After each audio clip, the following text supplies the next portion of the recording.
Welcome students, I am Sarda Bhardwaj. Today we continue the 6th unit life processes from the 10th class.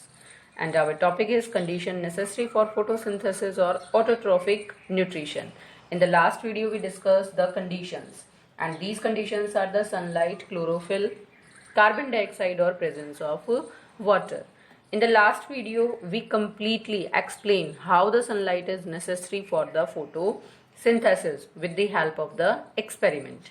आज हम क्या करेंगे? Chlorophyll, how the chlorophyll is necessary for the photosynthesis, and with the help of the experiment we show that chlorophyll is quite necessary for photosynthesis. अगर chlorophyll नहीं होगा तो आपके पास photosynthesis का प्रोसेस भी नहीं होगा. तो आज हमारा सेकेंड टॉपिक रहेगा. अब क्लोरोफिल की कंडीशन नेसेसरी है, इसको दिखाने के लिए जो हम एक्सपेरिमेंट करेंगे, फर्स्ट इसके लिए भी हमें क्या चाहिए? एक पॉटेड प्लांट चाहिए. और जो हम पॉटेड प्लांट लेंगे वो किस फॉर्म में होगा? Having the variegated leaves. Variegated leaves हमारे पास कौन सी लीव्स होती हैं? Which are partially green and partially white. जैसे आपने मनी प्लांट को अगर देखा हो तो अगर हम मनी प्लांट की लीव्स को देखते हैं तो वो कहीं कहीं से ग्रीन होती है और कहीं कहीं से व्हाइट होती हैं. तो ऐसी लीव्स जो पार्शियली ग्रीन और पार्शियली व्हाइट होती हैं उनको हम नाम क्या देते हैं? वर्जिएटेड लीव. अदर एग्जाम्पल्स भी हो सकते हैं जैसे leaves of croton, leaves of coleus and leaves of money plant. तो फर्स्ट स्टेप तो हमने क्या किया? Take potted plant with variegated leaves. Variegated leaf को हमने यहाँ डिफाइन किया.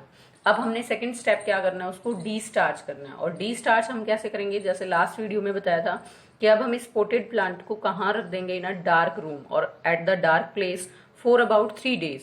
क्योंकि जो आपके पास स्टोर्ड फॉर्म में स्टार्च होगा that is completely utilises with in the 3 days. इसीलिए हमने पॉटेड प्लांट को डी स्टार्च करने के लिए 3 दिन के लिए कहाँ पर रखना है? डार्क प्लेस पर. डी स्टार्च करने के बाद हमने क्या करना है? उस एक वर्जिएटेड लीव को हमने क्या कर लेना है? प्लग कर लेना है. अब इसमें ध्यान रखना है जो ये ग्रीन पार्ट है विद क्लोरोफिल और जो ये वाला व्हाइट पार्ट है ये कैसा है? Without chlorophyll. अब इस लीव को जो हमने प्लग की, जिसमें हमारे पास दोनों पार्ट डिफरेंट नजर आ रहे हैं, ग्रीन पार्ट विद क्लोरोफिल और व्हाइट पार्ट है जिसमें क्लोरोफिल नहीं है. अब हमने उसको क्या करना है? डी स्टार्च के बाद हमने उसको बॉयल करना है, यानी कि उसमें से किस चीज को रिमूव करना है? क्लोरोफिल को.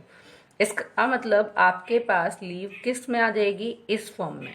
मीन्स कोई कलर इंडिकेशन नहीं होगा, ये कलरलेस होगी.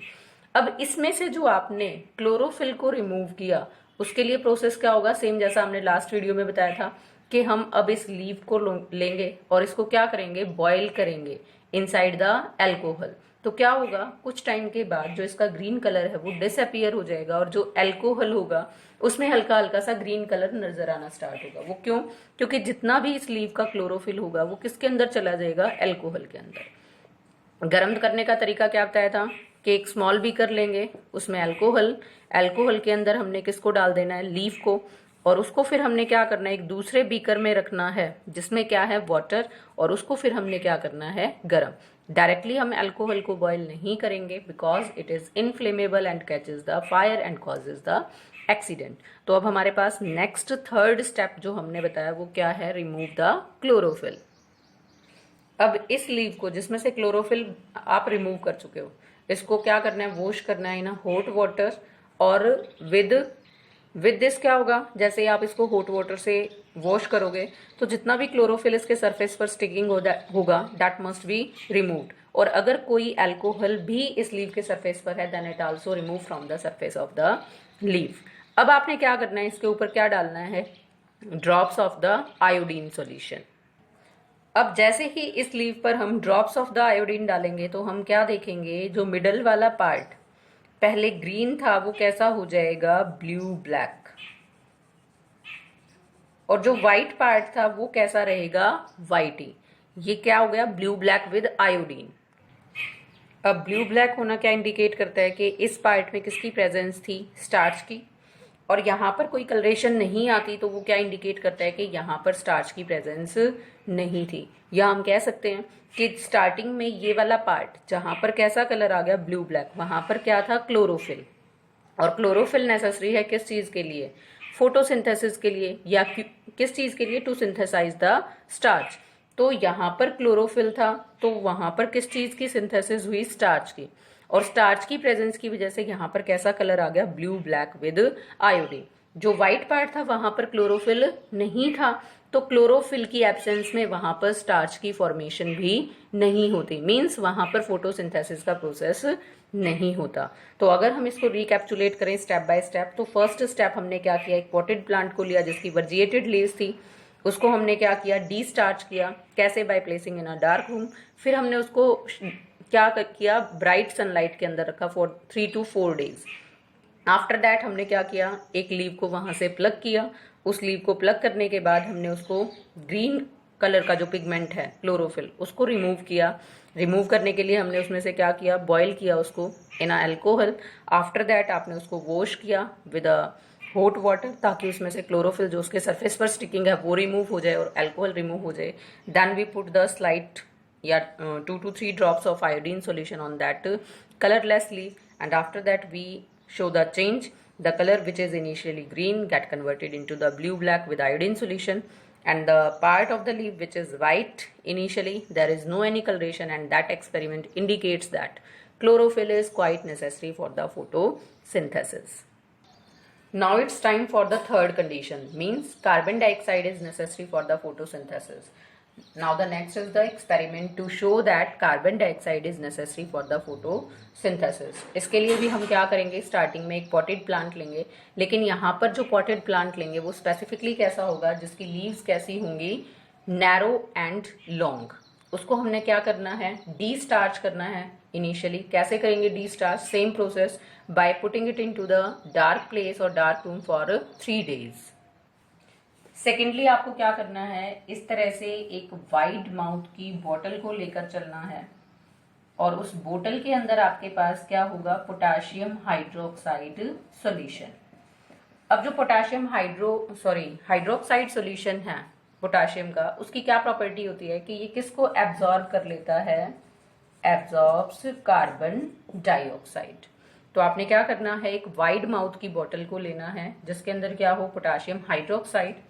और फिर आपने क्या करना है? इसमें एक रबर कोर्क को फिट करना है, और जो रबर कोर्क हम इसके अंदर फिट करेंगे वो क्या होगी? इट गेट कन्वर्टेड या cut into the 2 equal halves, यानी कि बीच में से वो 2 equal halves में क्या है? कटी हुई है। अब जहां पर इस रबर कोर्क में क्या था? कट। उस कट में से हमने क्या करना है? एक ग्रीन लीव को इंसर्ट करना है इसके अंदर, इस तरीके से कि उसका आधा पार्ट तो इस बोतल के अंदर रह जाए और आधा पार्ट कहाँ रहे? बोतल के बाहर। तो जैसा मैंने आपको बताया कि KOH क्या कर लेगा? कार्बन डाइऑक्साइड को एब्जॉर्ब कर लेगा। तो यहां पर क्या होगा? नो CO2, मींस लीव का जो अंदर वाला हिस्सा है जो इस बोतल के अंदर पैक्ड है उसको कार्बन डाइऑक्साइड अवेलेबल नहीं होगी, लेकिन इस पार्ट को क्या मिलेगा? CO2 available, because it is present in the open air. तो ओपन एयर में किसकी अवेलेबिलिटी है? कार्बन डाइऑक्साइड की। अब आपने क्या करना है? इस लीव को यहां से प्लग कर लेना है, और प्लग करने के बाद आपने इस लीव को क्या करना है? डीकलराइज्ड। अब डीकलराइज्ड करने के लिए वही सेम मेथड है कि आपने इसमें से क्या रिमूव करना है? क्लोरोफिल को। और क्लोरोफिल को कैसे रिमूव करोगे? By boiling it into the alcohol. अब इस लीव को आपको किस चीज के लिए पुट करना है? For the iodine test. इसी लीव पर आप क्या डालोगे? 2 to 3 drops ऑफ आयोडीन। और जैसे ही हम इस पर 2 to 3 drops ऑफ आयोडीन डालेंगे तो चेंज क्या देखेंगे? कि जो हिस्सा लीव का बाहर की तरफ था वो कैसा हो जाएगा? Bluish black. लेकिन जो हिस्सा लीव का बोतल के अंदर था, मीन्स ये वाला हिस्सा, उस पर कोई असर नहीं पड़ेगा, means there is no any blue black colour.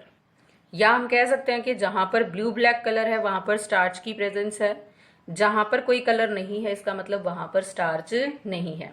तो इनडायरेक्टली हम क्या कह सकते हैं कि photosynthesis to make starch in the leaf does not takes place without carbon dioxide, या हम ये कह सकते हैं कि carbon dioxide is necessary for the process of photosynthesis to takes place.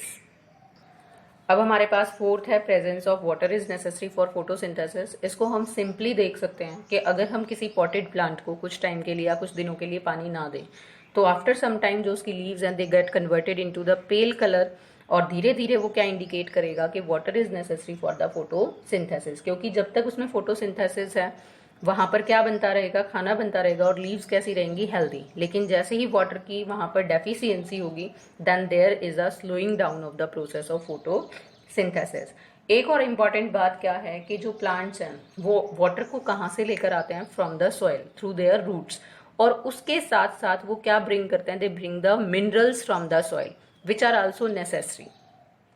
तो नेक्स्ट हमारा टॉपिक यही रहेगा कि how the plants obtained water for the photosynthesis. और जो प्रोसेस है जिसके साथ हम क्या करते हैं, वाटर को ट्रांसपोर्ट करवाते हैं from root to the upward parts of the plant like the leaves, तो that process is known as the osmosis. Osmosis को अगर हम डिफाइन करें तो it is the movement of water from its higher concentration towards the lower concentration through the SPM means semi permeable membrane.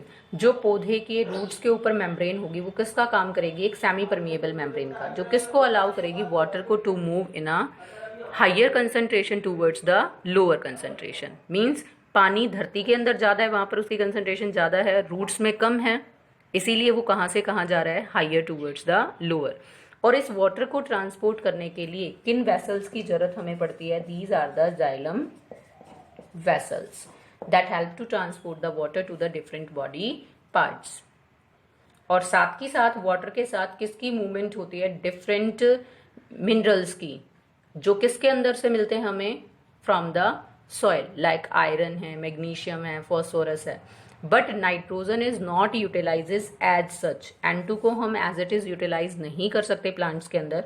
उसको किस तरह से यूज किया जाता है, after the fixation of nitrogen वो किस में कन्वर्ट हो जाता है, it get converted into nitrates and nitrites with the help of nitrogen fixing bacteria like rhizobium, जो जनरली कहाँ पर मिलते हैं हमें, लेग्यूमिनस प्लांट्स के अंदर मिलते हैं, उनके रूट नोड्यूल्स के अंदर। नाइट्रोजन फिक्सेशन को हम डिटेल में करेंगे बाद की वीडियोस में।